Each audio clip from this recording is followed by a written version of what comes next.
Hello and welcome to the Tennis Podcast, coming to you from Tennis Podcast Towers, New York, on day one of the US Open, a day that has ended in extraordinary fashion with Daniil Medvedev, who else, creating absolute chaos on Louis Armstrong Stadium in only the way that he and a New York crowd can combine to do. We have just watched him beaten in 5 sets for the second slam in a row by his bogeyman, Benjamin Bonzi, the Frenchman, over 3 hours and 45 minutes, a match finishing at nearly 1 o'clock in the morning, which is where we are right now. And Matt, David, even by Daniil Medvedev in New York standards, what we've seen over the last couple of hours is absolutely wild. Yeah, it's probably saying something that I think this is the most wild Daniil Medvedev scenes on Armstrong that we've ever seen, but there are other contenders. It's not a dead cert for this one, but I think this is the wildest. It was, absolutely insane. I'm sort of grateful for it because I was really, we were walking home and Medvedev was losing and I was thinking, I don't have that many more Medvedev takes. I feel like we've seen this match before, him losing to Benjamin Bonzi. We've seen him struggling at slams now and on tour generally for quite a long time. What are we going to say about Daniil Medvedev that's new and fresh and interesting for listeners? Well, then everything that's just happened over the last hour happened, and we have plenty to say. And I say I'm sort of grateful because that feels like giving him credit, and I don't really want to do that because I actually think some of this was really pretty despicable from Medvedev tonight. But by the way, my first day as a cameraman on Armstrong went really well. Yes, a reference there to the moment that made everything kick off. So Benjamin Bonzi is leading 2-0, and he is serving for the match at 5-4 in the second set, and he gets himself to match point. It's advantage Bonzi, and at this moment an unnamed but very much face everywhere, well certainly now anyway, photographer decides to make his way very obtrusively and very noticeably physically onto the court of Louis Armstrong Stadium. And this, of course, causes a disruption. Benjamin Bonzi at this point has hit his first serve at the point that the photographer comes onto court. There's then this disruption, and umpire, who's the umpire, Matt?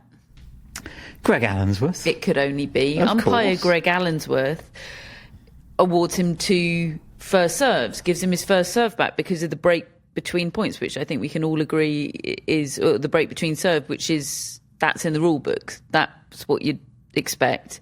And yet, of course, Daniil Medvedev is unhappy about this. And there then ensues a, count them, 6-minute delay. A 6-minute delay while Daniil Medvedev tells Greg Allensworth what he thinks of him, via some quotes from Riley Opelka, which is a bit of a tough scene, and whips the New York crowd, David, into a feral frenzy. Yeah, this one I didn't enjoy very much, this outburst from Medvedev. So often we come away from the US Open or have these moments with Medvedev which feel sort of iconic. This just felt a bit, no, I don't like this. This feels like he was trying to make it happen because he was playing like crap. And it was an anemic first 2 sets, and he's getting beaten at one of the lowest ebbs of his career, certainly since he became a leading player.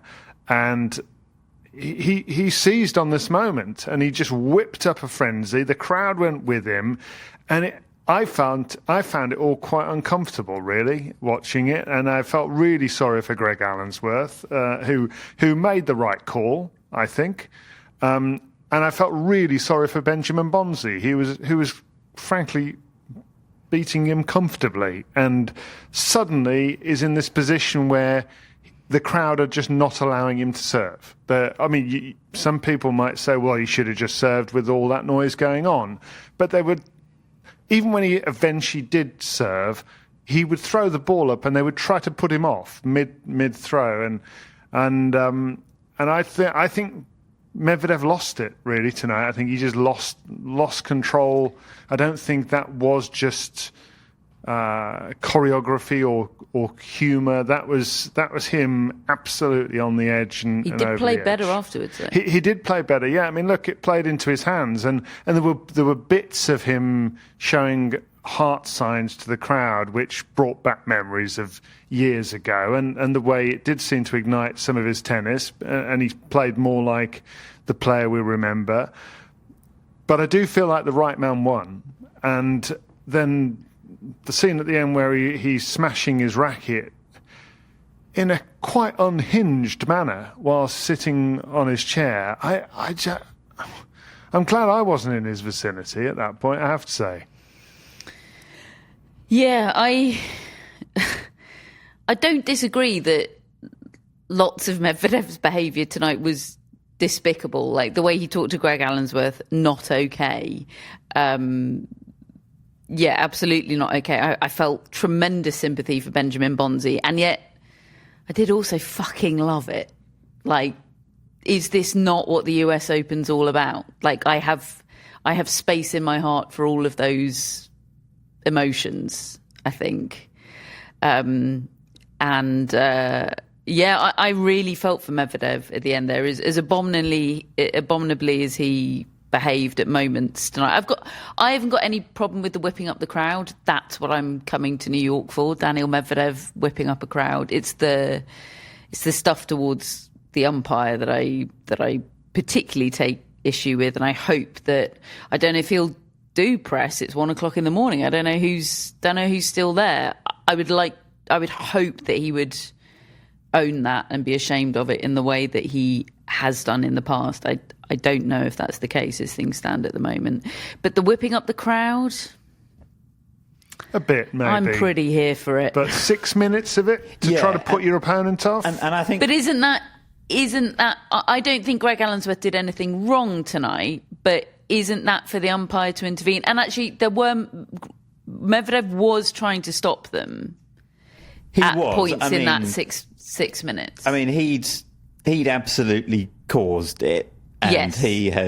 he had made them like that. Yes, he did try to calm them down, and I think for a minute or two it was quite funny. It became really obnoxious, and he did try to stop them, but there was no stopping them at that point. Like, they'd just completely gone. They'd just completely run with this.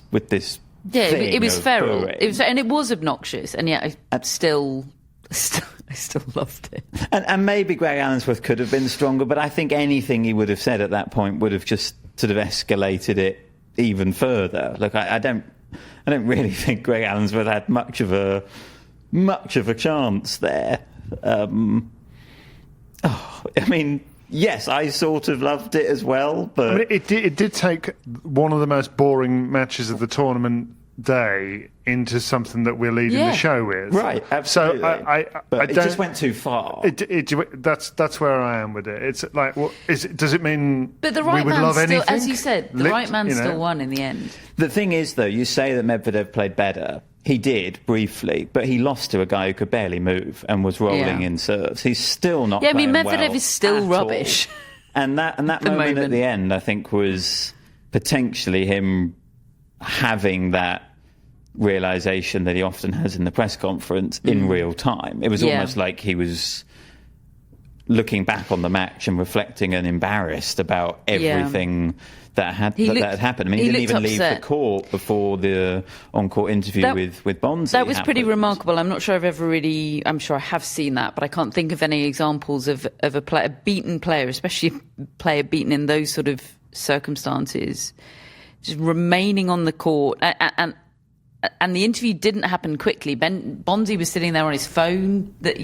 Poor Blair Henley, who did a tremendous job, as always, was gently trying to make him notice the fact that she was there waiting to do the interview. He's texting away. Goodness knows what those messages read.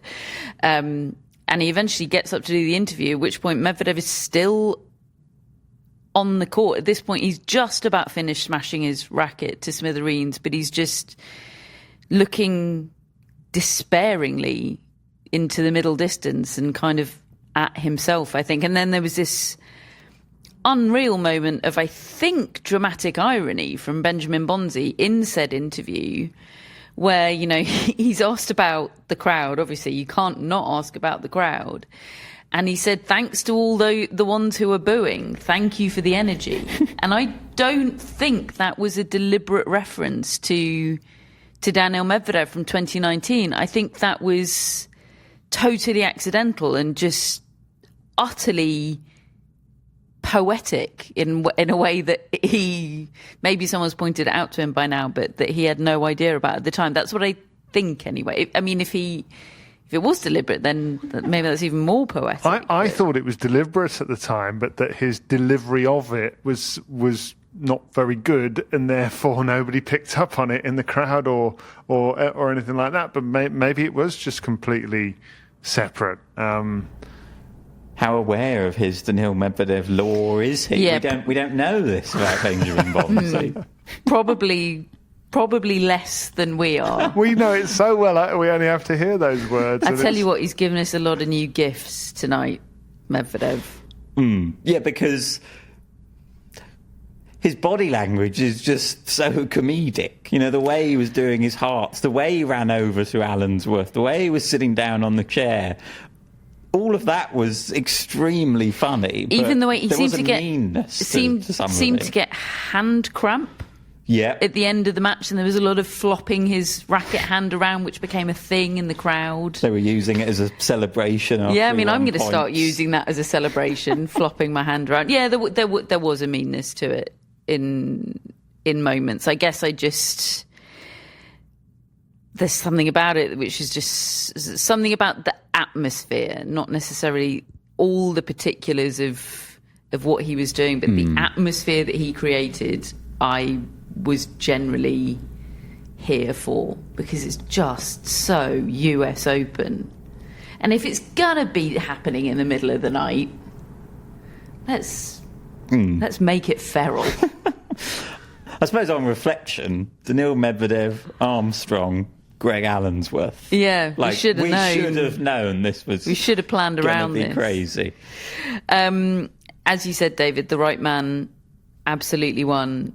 Daniil Medvedev has won one Grand Slam match in 2025. He's in a hole. And a prize, if anyone can remember his name, the player that he beat.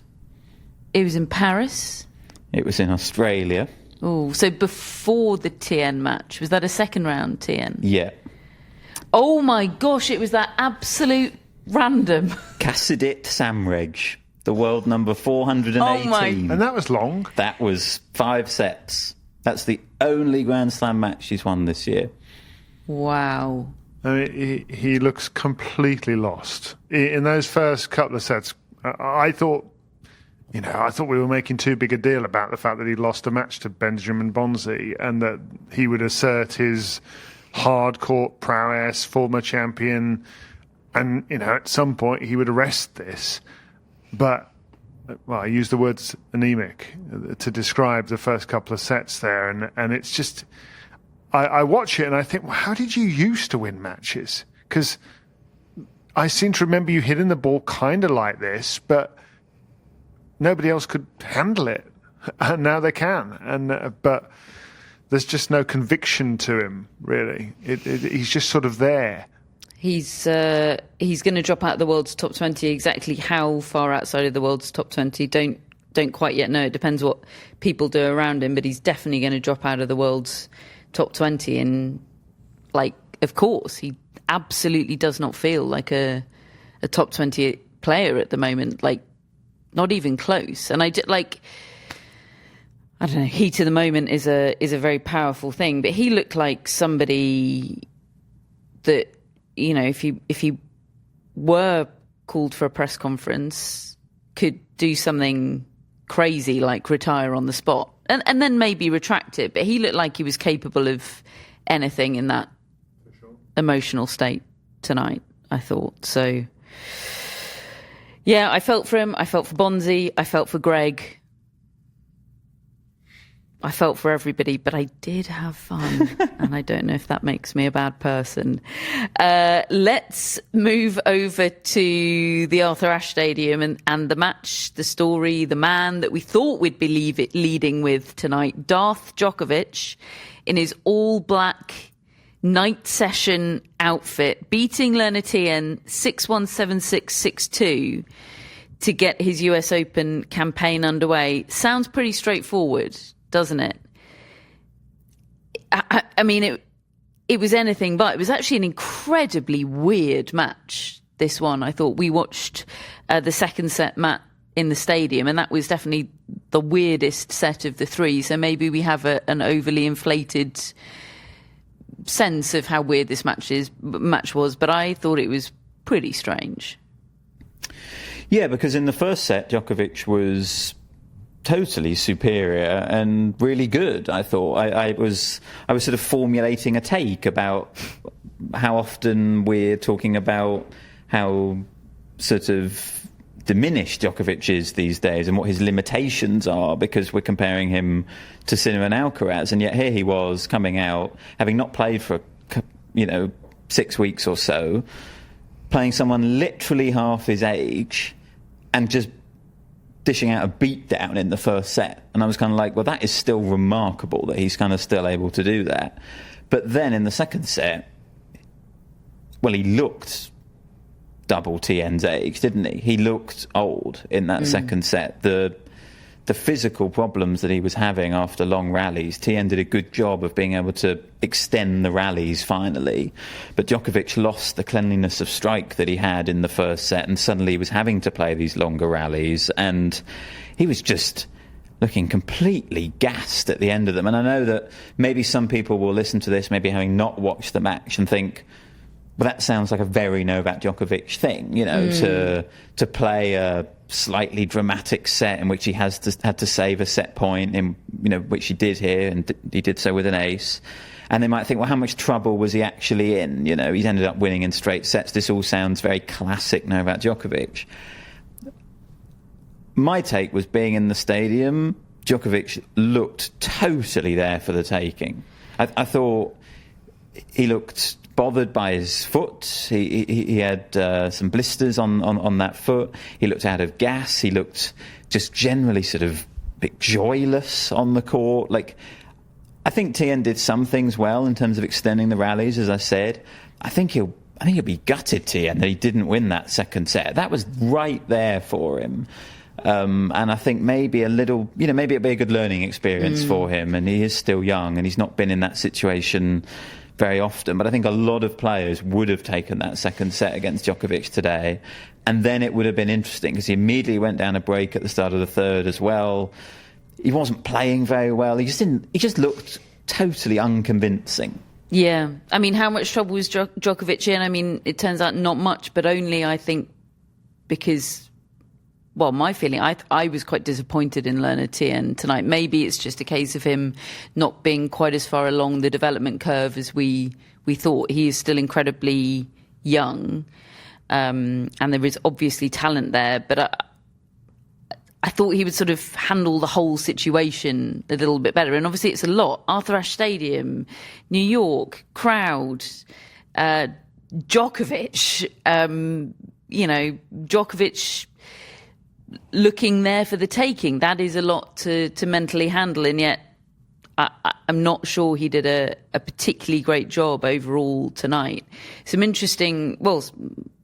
Some pretty startling quotes from Djokovic after the match. He said, first of all, he said, yes, I did have a blister, but that was not the main issue of what was going on with him. He said, I was really surprised how bad I was feeling in the second set physically. Good thing is I have 2 days off now, but it is slightly a concern. I don't have any injury or anything. I just struggled a lot to stay in longer exchanges and recover after points.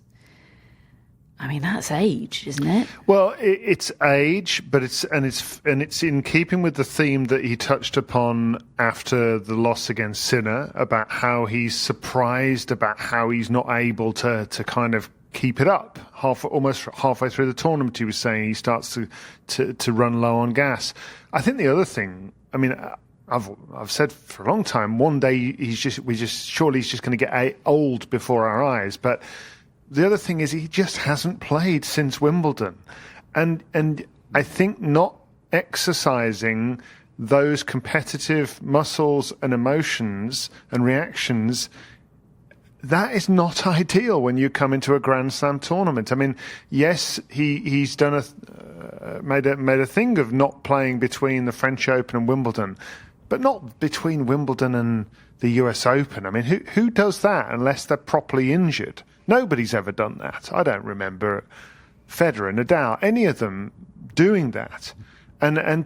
So maybe it shouldn't be a surprise that he comes out and plays beautifully for a bit and then kind of hits a bit of a wall because he's just not used to it. And yet he says he was surprised. Yeah, I know, but I think he's maybe being... can I even say a little bit naive to say that for somebody who's been around for 20 years doing this? But he's never taken a break quite like that before. I think he's probably going to get better as the tournament goes on, as long as he stays in it in that regard, because he'll have to build up some matches along the way if he's doing so.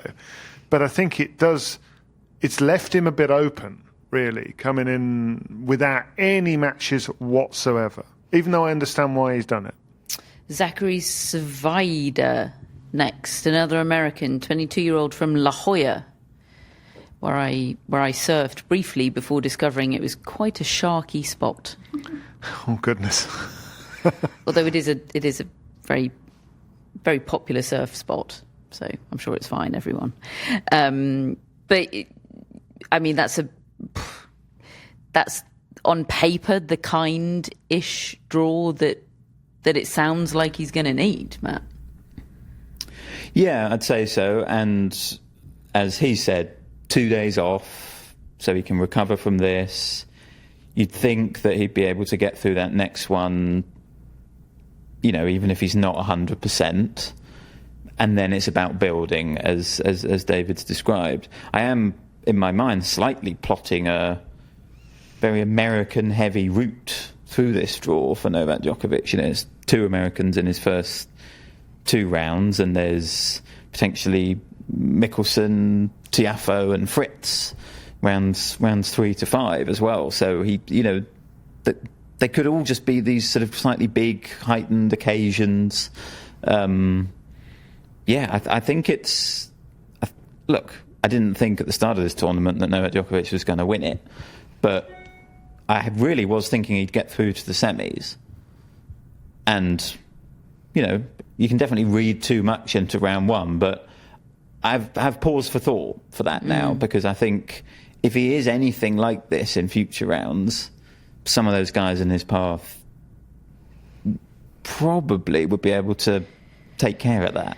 Especially as, everyone will have seen this. Like every time something like this happens, those quotes, all of it adds up, and it just chips away at that locker room aura. Gives them a bit of hope, doesn't it? Yeah, I know there's still 24 Grand Slams worth of locker room aura, but it's not nothing. I wonder whether it might end up changing the way opponents play against him and think, maybe I just need to extend this as long as possible and take him into deep waters. Well, that's what you were saying Fritz needs to do if they were to meet in the quarters anyway. I definitely think players like him and Tiafoe, players that are really accomplished and in their prime, they should bring physicality into it, I think. Yeah. Now. No sign of Monica Seles tonight. Maybe the negotiations are still ongoing. Rory McIlroy was in situ watching, though, which was pretty wild. 3 hours after finishing up on the course in Atlanta. Just an unmissable Novak Djokovic first round US Open match that he had to get straight on a private jet to be in place for. Yeah, that was it. Like, the US Open's not going anywhere, Rory. Yeah, presumably Rory McIlroy can go to whatever session of the US Open he likes. And haven't you got tomorrow off? Don't golfers do it on Thursday through Sunday? Yeah. It was crazy seeing him in the crowd. Anyway, lovely. Ben Shelton opened up the Arthur Ashe Stadium today. He beat Boosa. Are we going with Boosa? That's certainly what the commentators were going with. Great, I feel validated. He beat Boosa 6-3, 6-2, 6-4, David. Yeah, it wasn't perfect from Shelton. I think I sensed a little bit of anxiety as he came out onto the court with the kind of spotlight on him and the expectation. This is the first year that he's felt like he's carrying it as the main guy. I feel anyway, and I think he relishes that. But I also think it slightly made him anxious when he came out onto the court. It took him a while to sort of break, but once he was into the match, you felt him grow before your eyes and really embody that role. And listening to Jim Courier in commentary was interesting, talking about the Shelton forehand and how it's developed and moved away a little bit from the Rafael Nadal like follow through with the big whip and the big brush up the back of the ball into a more aggressive through the ball, following the path of the stroke with a follow through, which he believes is making him a lot more dangerous, particularly on a fast surface like this. And I thought that was an interesting insight from a man like Courier. I there was some real highlight moments. I mean, this was not an opponent that you would expect to cause him trouble, but he did brush him aside once he got into the games that really mattered, you know, and he looks in a good place, Shelton. How did Fritz look over on Armstrong? Beat Emilio Navas 7-5, 6-2, 6-3. Was out there in the first set, I thought, a lot longer than I expected. It was quite a grind in the opening set. Had a pop at tennis's shadow problem. Just for you, Matt. Yes, he's requesting Armstrong instead of Ashe because of the Ashe shadow during the day. The underlying sort of unspoken bit there being that he's sort of knows he's not going to get Ashe at night necessarily. Yeah. So there's a joke in there about throwing shade. It's just too late or early. And actually, to formulate he it. was quite straightforward about last year's run. That he said, because of that, I've got more control over the time of day if I ask for Armstrong. He says, as it happens, I didn't get anything I asked for today, but because he didn't want to play first and he didn't want to play on Sunday. But and I mean, in that first set, he's explosive. That guy. It's just that at the end of the set, when it really mattered, he was being explosive off shots you really shouldn't try to be explosive off, and then it all capitulated. So Fritz through, Shelton through, Jakub Mensik beat Nicholas Jarry. Has he won a match since Wimbledon? Jarry. he's not, no. No. Thomas Mahatch, the best player in the world, did win though, and Artur Rinderknecht just squeaked over the line to beat the Tennis Podcast Meets curse allegations for us. Thank you, Artur. And Alejandro Davidovich Fokina won at 11 a.m. Yes, it can be Turns done. out he can do it. It's a real blow. Did you think he was a little bit annoyed that sort of blowed his agenda? I mean, he won that day that he complained about it, didn't he? He also won at 11 a.m. I think it actually might suit him brilliantly. He won this one in less than 90 minutes. It was efficient. Okay, those are all the notable men's results from day one. We'll move on to the women in part two. Before that, though, we would like to take a moment to tell you about Steve Fergel's International Tennis Tours, the premium tennis travel and experience provider. Steve Fergel's International Tennis Tours will next year celebrate 50 years of arranging dream tennis travel experiences for tennis fans. And that includes the Australian Open, in January, the next Grand Slam. Can you believe it? Steve Vogel, along with On Location, can get you closer than ever, sorting out the best VIP Category 1 seats for you behind the baseline in the shade, the good kind of shade, not the shade that Taylor Fritz is talking about, on the Rod Laver Arena. Deluxe hotel accommodation options and access to the Club 1905 Hospitality Lounge, which we walk past all the time en route to the media centre and looks lovely. You'll get breakfast each morning, riverboat transfers down the Yarra to Melbourne Park, and you can even add on one of Steve Vogel's incredible 50th anniversary excursions to Sydney, Adelaide, or Kangaroo Island. So for all the info and to book your dream tennis trip, go to toursfortennis.com/podcast. That's tours, the number 4 tennis.com/podcast. Welcome back to part 2, where we move on to the women's matches we saw today on day 1 of the US Open. Aryna Sabalenka, the first women's match on Arthur Ashe, the defending champion, of course, 7-5, 6-1 against Rebecca Masarova. David. Yeah, I saw this, and Sabalenka came out in a shimmering silver jacket that she explained in her press conference afterwards that she's put a lot of time into with the clothing sponsor, because she really wanted to come out and wear something that she felt good in, as though she was going out on a big occasion. And her tennis kind of fell flat at the start. She was sort of broken early on, and it took her a little while. There was some tense moments really for her today against Masarova, and I did think, I wonder whether she's going to just struggle a little bit to get going, because obviously she's had a recent loss in Cincinnati, and we're sort of waiting to see whether she's going to come good at a Grand Slam this year and actually win one, but she got herself back on track, and I think it's as accomplished and as experienced as these players are.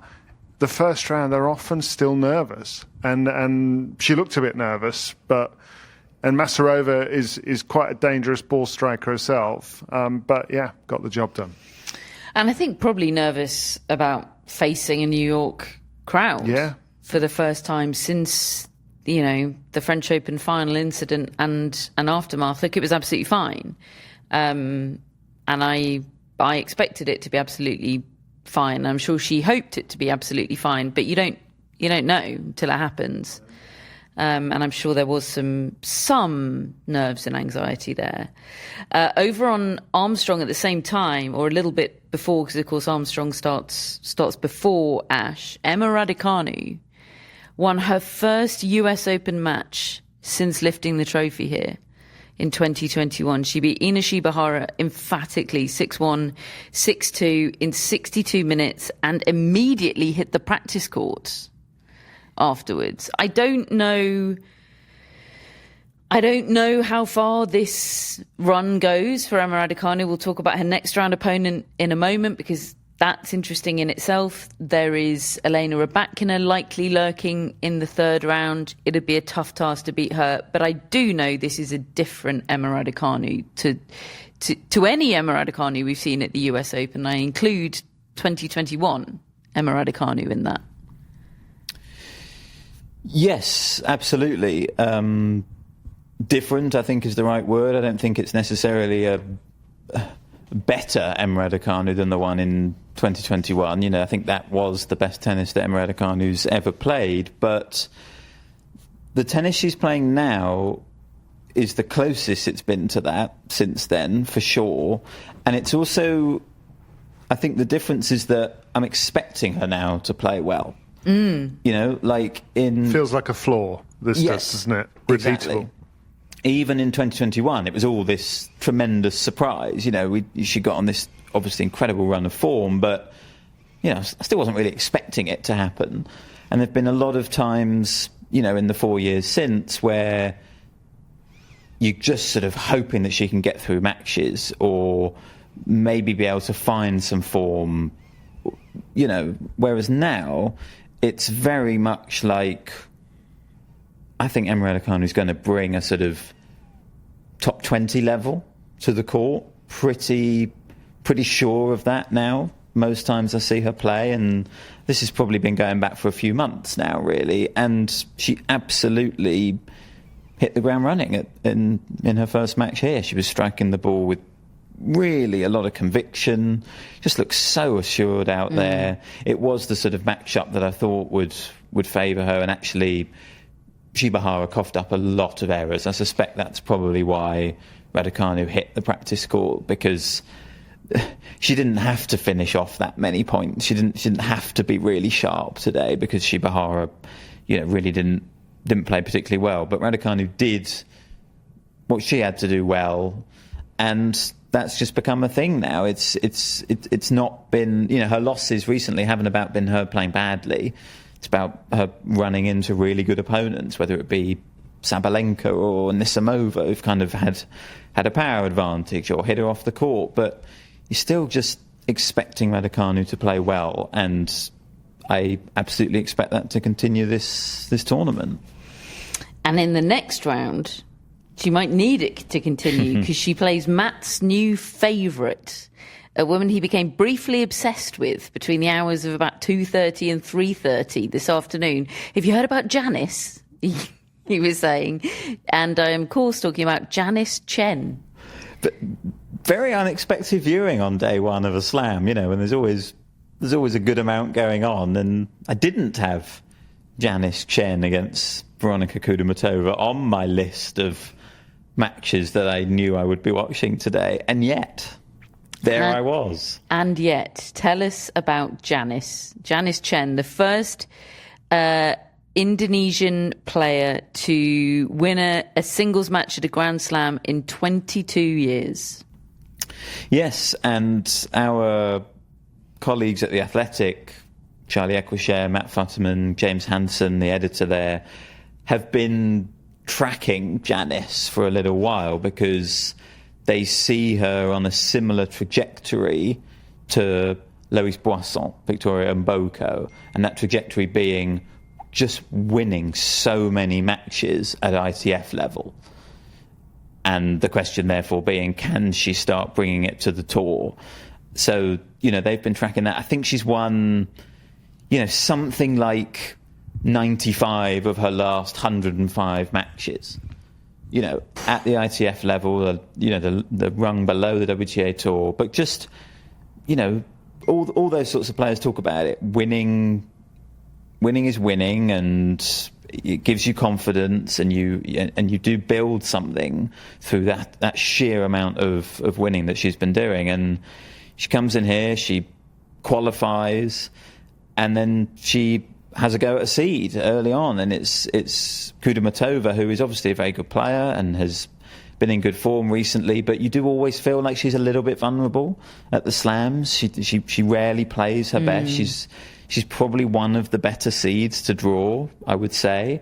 And Tjen absolutely took advantage of her. She's got that Ash Barty thing of heavy topspin forehand set up by a slice backhand.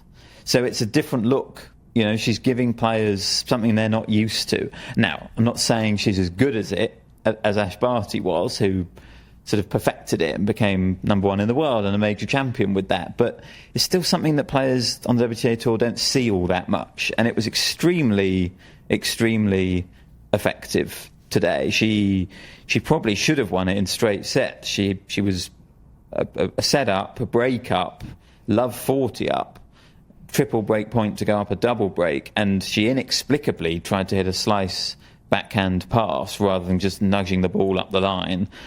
Everything sort of spiraled a little bit from there, and she lost that second set. So to regroup and get it back in the third was what actually impressed me the most here.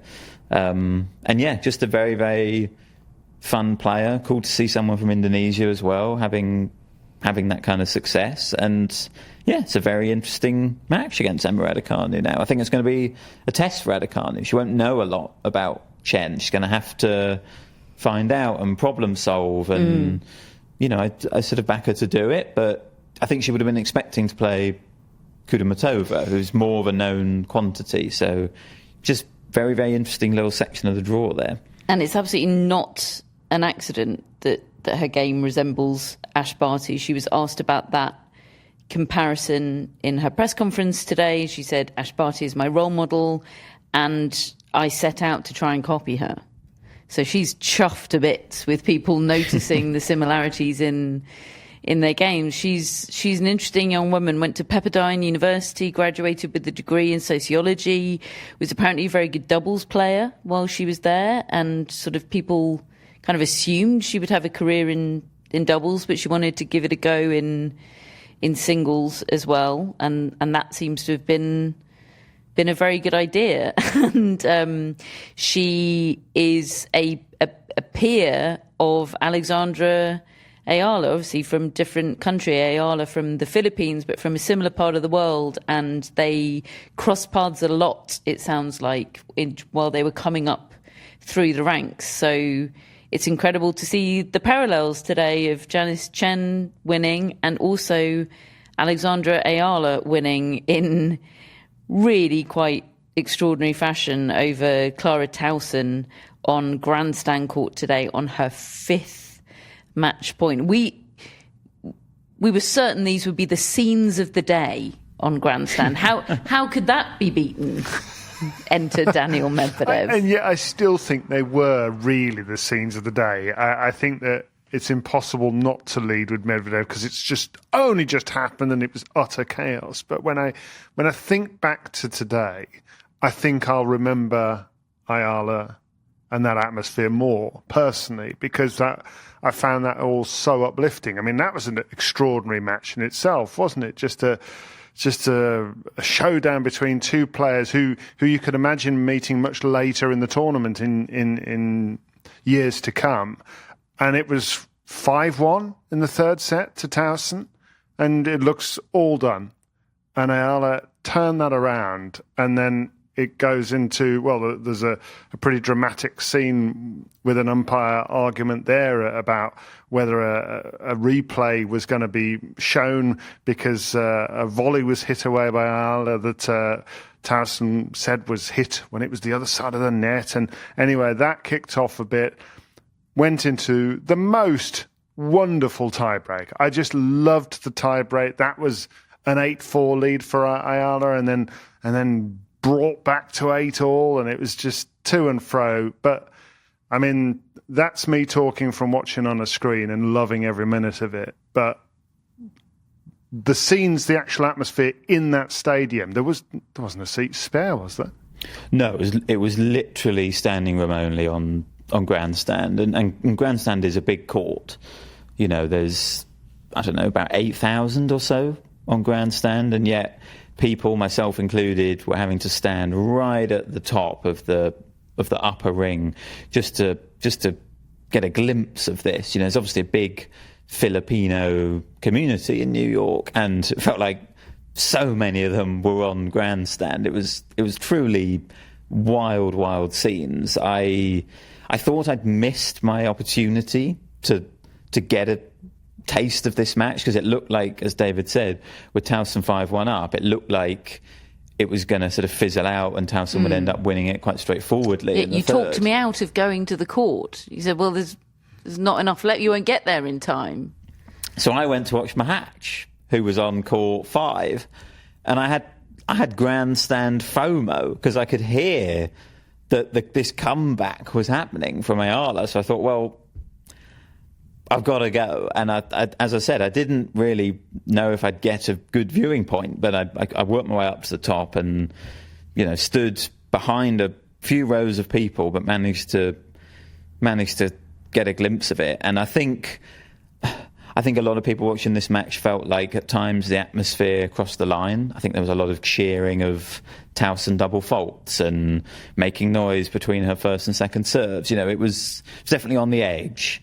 When I was there, it wasn't like that. It was more joyous. It was more just eruptions of noise for Eala. And look, Tauson definitely let the crowd and the occasion and the comeback just bother her. You know, she was in kind of a bad mood the whole match. She looked like she turned it around, and then Eala started mounting the comeback, whipping up the crowd, and it just all got to Tauson again. I think we saw a bit of sort of competitive immaturity there, perhaps, from Tauson, whereas Eala was just on this high. And as David said, the quality of that final set tiebreak was outrageous. Tauson, by that point, had got her game under control a little bit again. She was playing with a bit more safety in her shots. But the way Eala changes direction is just incredible to watch. It catches you out. You're not expecting these shots to go where they go, be it a backhand down the line or a sudden drop shot. Just the disguise and the timing of her shots is formidable. And as you said, it took her 5 match points, and a lot of them were brilliantly saved by Tauson. Just absolutely thrilling. I would urge anyone to go back and watch this final set tiebreak if they didn't see it. It was absolute joy and scenes on Grandstand, and yeah, very, very special for Eala, who had a big moment in the juniors in the slams, is now making history in the professional slams, as you said, as the first Philippine player to win a slam match. Just like amazing. And actually, I was in the little corridor in the media centre when she came back in. I don't know who she was embracing, but she embraced someone and just sort of fell into their arms and said, "Fucking hell." I love that. And Coleman Wong was out there supporting her, and she was out there supporting him when he qualified a couple of days ago. They are both friends from the Rafael Nadal Academy. They both came through the Rafael Nadal Academy, didn't they? So big moments for the Nadal Academy that I've just mentioned 3 times. Our mate Dave will love that, won't he? He's also a product of the Nadal Academy. While Eala was doing that, on needing 5 match points on Grandstand to win through her match, simultaneously there was another deciding set tiebreak happening in a match between Olga Danilovic and Moyuka Uchijima, which I wouldn't necessarily always mention. A match between Olga Danilovic and Moyuka Uchijima doesn't necessarily feel consequential in terms of the wider tournament. But Olga Danilovic lost this in the deciding set tiebreak after having 7 match points in 3 different games. She twice had 3 consecutive match points. Moyuka Uchijima did a double Alcaraz and then an extra match point on top. And Danilovic was just broken by the end and double faulted to concede the match. It was, and you know what she's like. She looks pretty displeased even when things are going her way. So yeah, she looked absolutely, she looked pissed off. She just looked so pissed off, as you would.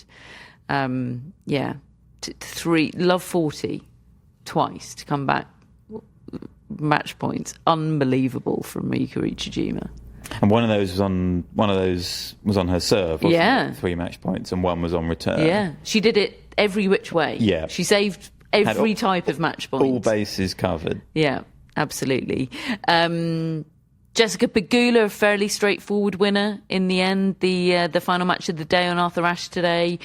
She beat Maya Sharif 6-love, 6-4, reeled off 5 games in a row from 4-1 down in the second set. Just a golf in quality and in level between these two. Jasmine Paolini, a comfortable winner as well. We shall never overlook Jasmine Paolini. Not here on this podcast. Any other notable results from day one?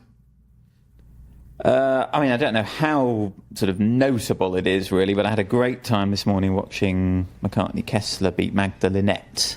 You did? That was a really good battle, this one. Occasionally was distracting you from Fulham. It was occasionally, yeah. Matt started his Grand Slam by mostly watching football. But also McCartney Kessler. I simply have nothing to say to that other than that is true, and I don't regret it. Especially the equaliser. The equaliser was absolutely worth it. But this was a great battle. I hadn't quite realised how tricky McCartney-Kessler's draw is when I picked her out yesterday to be a potential surprise package. Nor did Charlie when he picked out Ethan Quinn. Gone already. Well, Kessler had the tricky Lynette, absolute battle, loads of breaks. She just wouldn't go away, Lynette. But the sort of match that you think if you can get through for Kessler, maybe you can sort of build from there. And I looked at her draw, and she now plays Marketa Vondrousova in the second round, who, definitely tricky. And then it's Jasmine Paolini, I think, in the third round. So, it's an absolutely brutal draw. But that was a really good match and a really good win. The only other one I would mention is Vondrousova. Vondrousova, yeah, you watched a bit more of that than I did, I think. Yeah, I watched the period where she was bad, but she won in the end, so she can't have been bad for all of it. But classic Vondrousova. And then the other one, just the name to pick out, is Valentova. Oh, yes. Who James Hansen of The Athletic has been big on Valentova ever since the French Open, when he thought that she had a real shot of maybe... I can't remember the exact phrase he used. He didn't say beat Goff, but he was said... careful, wasn't he? He said something like... Do damage, or push, or take our breath away one more time. Right. Yeah. Who'd ever do that? These were the sorts of things he was saying. Anyway, she's been another one who's just been doing a lot of winning, qualified in very dominant fashion, even though she's already inside the top 100. She got a win today over Bronzetti, and she probably plays Raducanu in the second round. She's very young, Valentova, Czech player. Takes the ball early, and I mention that just because it's in that fun section with Raducanu and Tjen and Raducanu. So Valentova, you can kind of add to the mix of that little section, which I'm immediately drawn to in the women's draw. Okay, that's it for part 2. Join us in part 3 when we'll go through tomorrow's order of play. Welcome back to part 3 of the tennis podcast, where just before we get into tomorrow's order of play, one of the players we'll be talking about on that order of play is Karolina Muchova. And David has chatted to her in the lead up to this tournament, as we all have chatted to a number of players for the latest edition of Tennis Podcast Meets, where we take a few minutes to get to know and learn things about players that we are curious about and that we think you might be curious about. And that is up now for Friends of the Tennis Podcast. And here's just a little teaser of what we learned from Felix Auger-Aliassime, Fran Jones, Eva Lees, Karen Khachanov, Artur Rinderknech, and Karolina Muchova. I was looking back at your 2022 season. You were 6th in the world. You're winning Davis Cup. You were semi-finalist here. Now you're 25. You're 27 in the world. What is different now compared to then? Me getting back there is not going to be done overnight. It's not because I'm 25 that's all of a sudden I want to, to want a magic pill and just click my fingers and I'm going to start winning every match. What would have been the lowest moments? Yeah, the back end of last year, I had 3 consecutive retirements in events that I really enjoy in South America on the clay, where I feel at home as well, and that was difficult to swallow, and I needed some time to reflect after that. I took some time off, and there was a lot of questioning for me as to where I wanted to go with my career and if I wanted to go somewhere with it. Does it motivate you extra to have success on the court? More success you have, bigger your platform, more people will hear you? Definitely. I wouldn't say that I'm success-driven. At the end of the day, when I go on court, I just do what I love, and everything else comes with it. But I also know that if you're a tennis player, you're not only playing tennis. There comes a lot of different stuff with it. And I know that a lot of other players have to fight a lot for their rights, and they don't have a platform like me. And this is why I always said, even when I didn't have the platform, as soon as I have it, I want to use it for topics I feel like I have to talk about, I want to talk about, and that's what I'm trying to do. We've seen some players of your age, your generation, have a bit of a dip recently. You've always been super consistent. Do you think that consistency is a little bit underrated? I would say, yeah, in a way that I am, let's say, consistent with certain levels, with the results, but then maybe at one point, like I said, during those 5 years, I was missing this extra push, to have a little bit bigger results in the bigger tournaments to actually be top 10 and where I want to be.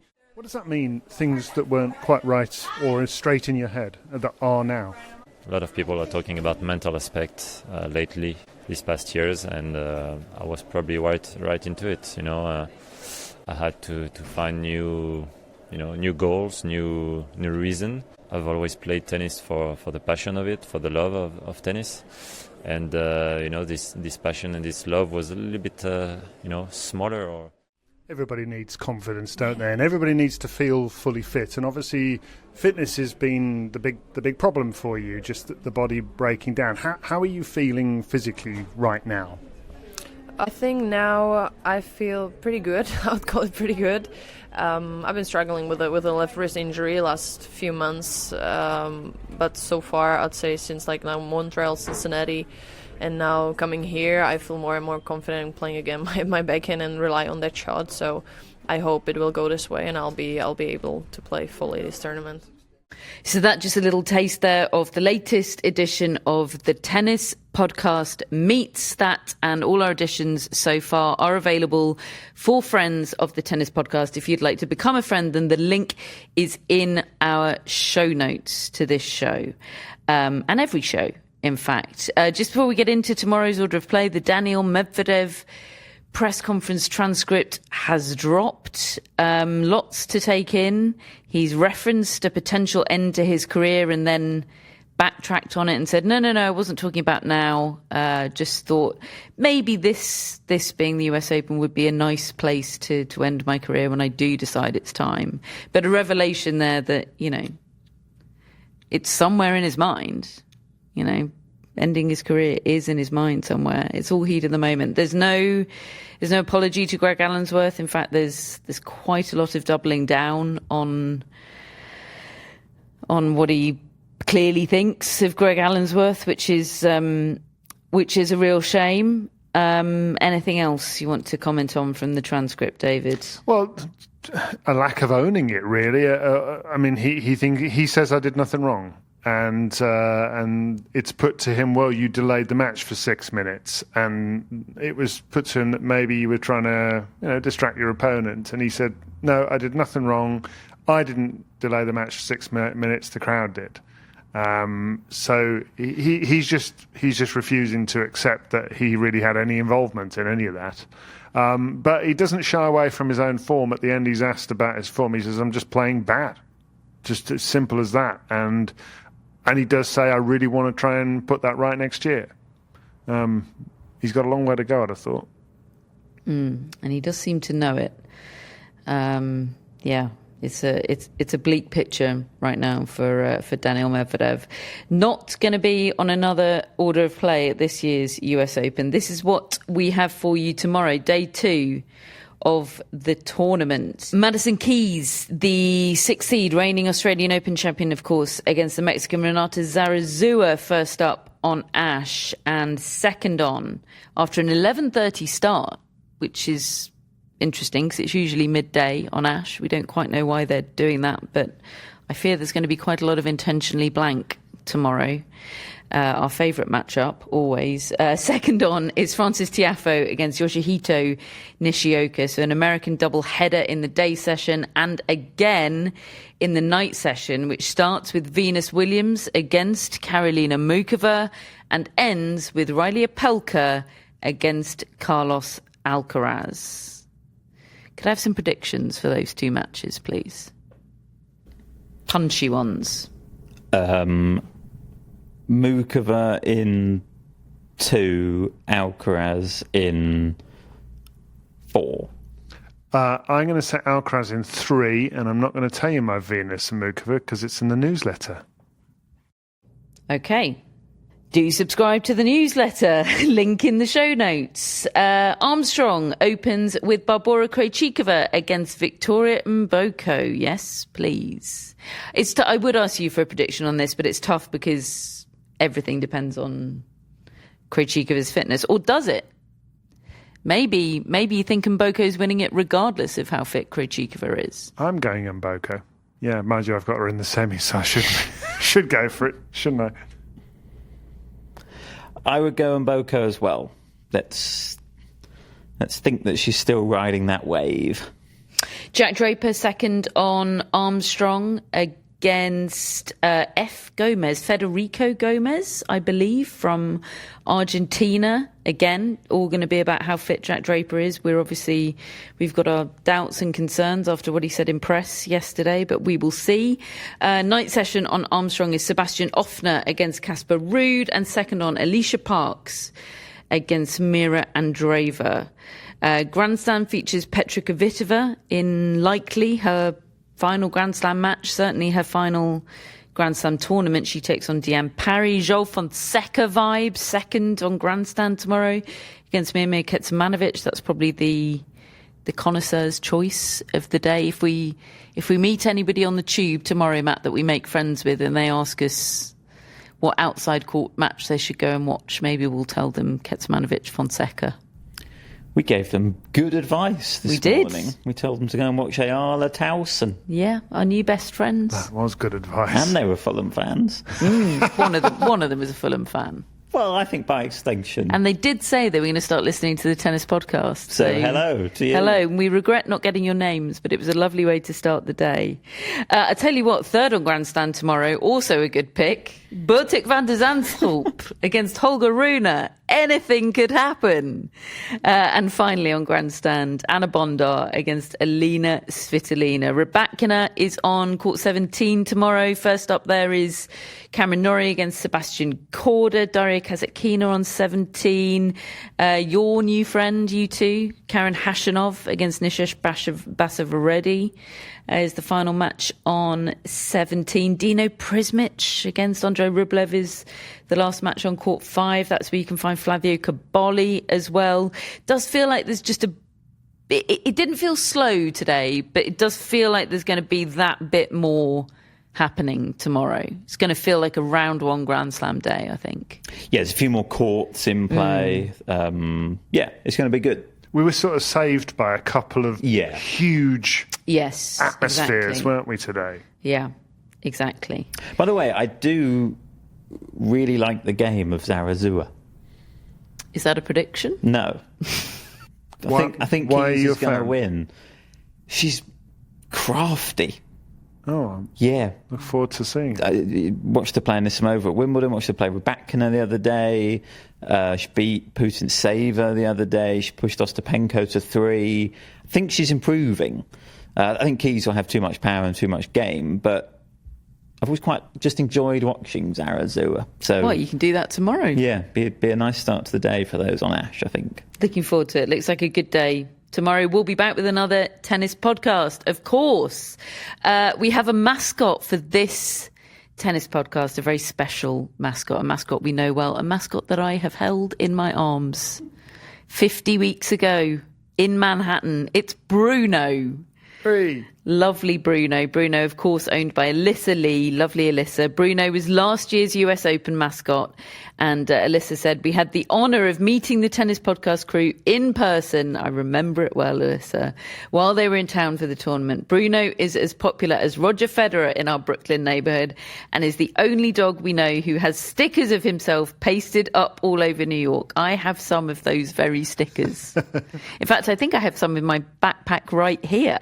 I occasionally find a rogue one. I'm like, oh, there's Bruno. He's a lovely boy, is Bruno.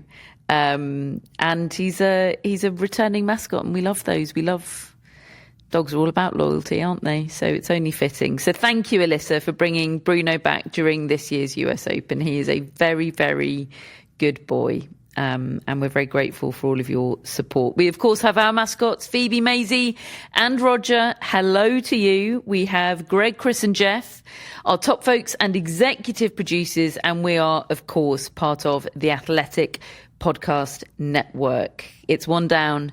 It's 14 more to go. Thank you for listening. We will be back tomorrow.